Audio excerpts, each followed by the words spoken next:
ভারতের শাসক কারা? বিজেপি।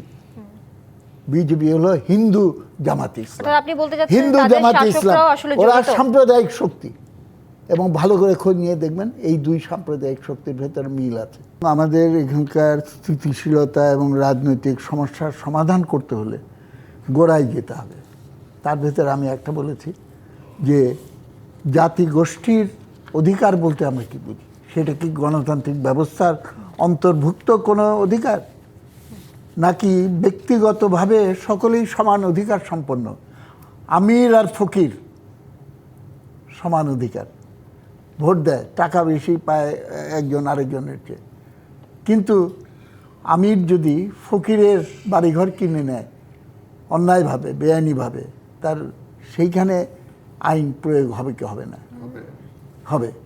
কিন্তু এই ব্যক্তিগতভাবে যে সম্পর্কটা গণতন্ত্রের ভেতরে থাকে, জাতিতে জাতিতে সম্পর্ক কি একই মাপকাঠিতে বিচার হবে? তাহলে পরে আমাদের যেতে হয় পাকিস্তানি শাসকরা যে যুক্তি বলেছিল, আমিও পাকিস্তানি তুমিও পাকিস্তানি, এবং তুমি একটু কম হিস্সা কম পেয়েছো, তুমি রাগ করো কেন? আমি তো তোমার ভাই, ভাই ভাই মুসলমান ভাই ভাই, তোমার উপরে একটু করলাম, এটা তো হয় না। আমার জাতীয় সংস্কৃতি, ভাষা, কালচার, আমার স্বাধীন ডেভেলপমেন্টের সুযোগ, সেটার গ্যারান্টি নিশ্চিত করা গণতন্ত্রের একটা অঙ্গ বলে আমি মনে করি। এটা হলো 1 নম্বর। কি বুঝলেন ভাই? অনলি যেটাই চাই। 2 নম্বর হলো ভারত সম্পর্কে দৃষ্টিভঙ্গিটা খুব পরিষ্কার করা দরকার। যারা কথায় কথায় ভারতের কথা বলে, তারা এই কথাটা হিসাবে রাখে না যে ভারত কোনো অখণ্ড সত্তা নয়, ভারতেও শোষক এবং শোষিত আছে আমাদের দেশের মতো। যারা লুটপাট করেছে এই ফ্যাসিস্ট আওয়ামী শাসনের সময়, সম্ভবত 43 লক্ষ কোটি টাকা লুটপাটের হিসাব দেবপ্রিয় ভট্টাচার্যের কমিটি এটা বের করেছে। কল্পনা করতে পারেন? তাহলে পরে ভারতবর্ষে এরকম লুটপাটকারী ধনিক নাই? আদানি, অমুক সমক, নামগুলো আমি উচ্চারণ করতে চাই না, এবং তাদের রক্ষা করতে হলো বিজেপি।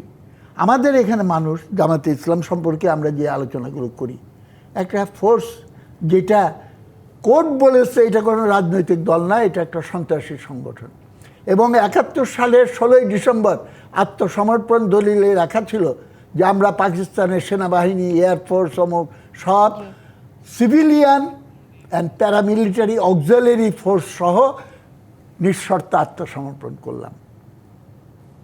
এই আমি সময় নাই, ওর জন্য যেতে যাচ্ছি না। এখন সেই শক্তি যখন নাকি আমাদের দেশের উপরে করে, আমি সহজে বোঝানোর জন্য বলছি, ভারতের শাসক কারা? বিজেপি। বিজেপি হলো হিন্দু জামাতে ইসলাম। হিন্দু জামাতে ইসলাম ওরা সাম্প্রদায়িক শক্তি, এবং ভালো করে খোঁজ নিয়ে দেখবেন এই দুই সাম্প্রদায়িক শক্তির ভেতর মিল আছে। বলে যে তুমি ওখানে একটু সাম্প্রদায়িককে উস্কাও, তাহলে ওইটা দিয়ে আমি ভারতবর্ষে করতে পারবো। অর্থাৎ আপনি ভারতের ইন্ধন নিয়ে বলছিলেন মুজাহিদুল ইসলাম। ওর জন্য না, সেলিম। আমার পয়েন্টটা হলো ভারতের জনগণ, শোষিত জনগণ আর বাংলাদেশের শোষিত জনগণ একসঙ্গে ফাইট করতে হবে দুই দেশেরই শোষকদের বিরুদ্ধে। আপনাকে ধন্যবাদ। এটা একটা থার্ড চ্যানেল অফ ইউনিটি গড়ে তুলতে হবে। আপনাকে ধন্যবাদ।